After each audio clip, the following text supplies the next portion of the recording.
Welcome sa Panlasa ni Indong. Ngayon magluluto po tayo ng Bicol Express. Ito po yung mga ingredients na kailangan.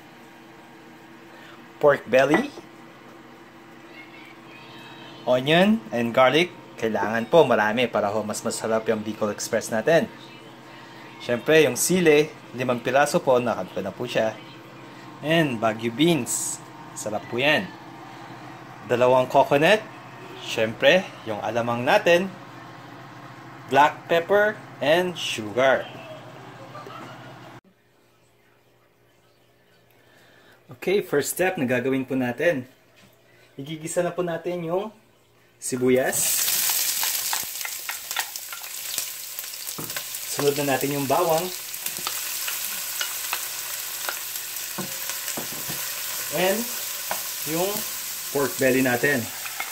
Gigisa po natin to sabay-sabay para ho yung bawang at sibuyas pumasok po sa laman ng baboy natin.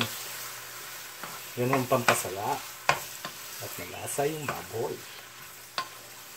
Yan, halu-haluin lang po natin yan hanggang sa magtubig, then balik po tayo.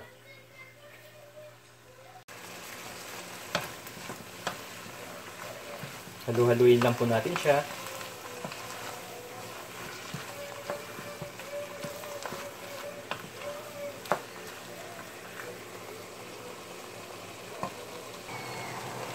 Ayan po, nakikita nyo po, nagtutubig na po siya. Ayan, dagdagan lang po natin ng konting tubig. Ayan, gigisa lang po ulit natin to hanggang mag-drain ng konti yung tubig niya para lumambot din po yung ating karne.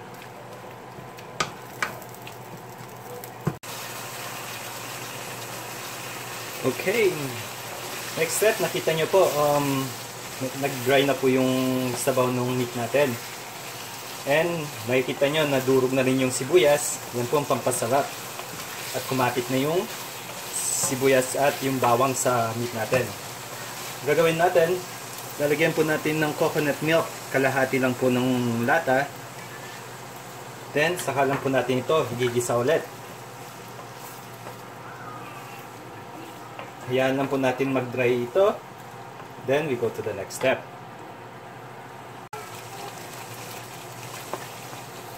Halu-haluin lang po natin to para maluto po yung karne natin sa gata. Para pumasok po yung gatas sa karne natin at lumasa.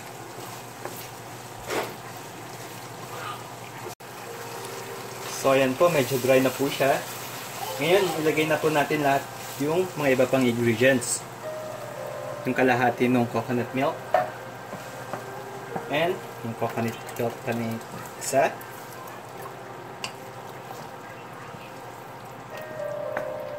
And yung alamang, bali hinugasan ko po ito sa tubig para hindi po masyadong maalat.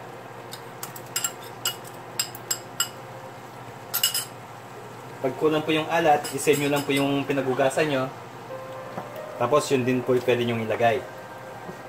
And then yung pepper natin.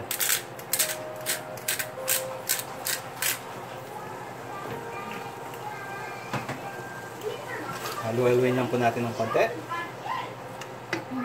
Then, lagyan na po natin ng sukal.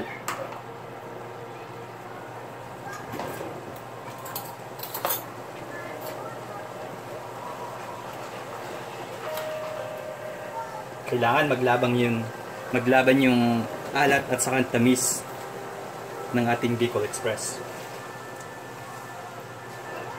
Halu-haluin natin, tapos hintayin lang po natin yan kumulo. Then we go to the next step.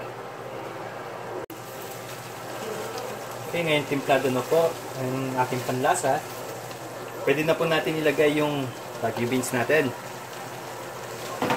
At isunod na po natin yung sili. Saka lang po natin to halu-haluin. Then, pag naluto na po yung Baguio beans, pwede to serve na po natin to.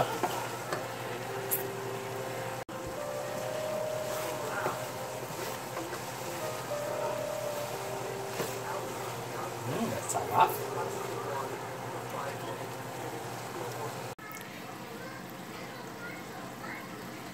So, heto na po ang ating Bicol Express. Ready to serve na po. Sa mga iba pang ingredients na gusto niyo po malaman, pumunta lang po kayo sa Panlasa ni Indong. Maraming salamat po.